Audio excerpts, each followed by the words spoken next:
রোজ রোজ কুমড়োর তরকারি খেয়ে বোর হয়ে যাচ্ছেন? কুমড়োর এই ইউনিক রেসিপিটা একবার ট্রাই করে দেখতে পারেন। তার জন্য 2 টুকরো কুমড়োকে এইভাবে গ্রেট করে নিয়েছিলাম।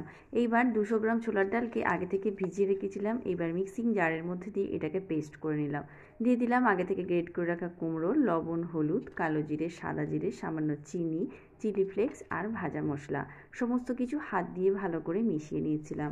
কড়ার মধ্যে 2 চামচ তেল গরম করে একটু হিং ফোড়ন দিয়ে আগে থেকে বেটে রাখা ডালটা দিয়ে নাড়াচাড়া করে একটা থালার মধ্যে নামিয়ে নিলাম।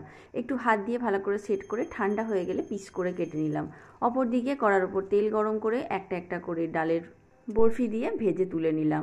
এইবার একই তেলের মধ্যে সামান্য জিরে, গোটা গরম মশলা ফোড়ন দিয়ে, টমেটো, আদা, কাঁচা লঙ্কার পেস্ট দিয়ে, ধনে গুঁড়ো, জিরে গুঁড়ো, লঙ্কার গুঁড়ো, হলুদের গুঁড়ো দিয়ে ভালো করে কষিয়ে নিয়ে জল ঢেলে ফুটিয়ে নিলাম।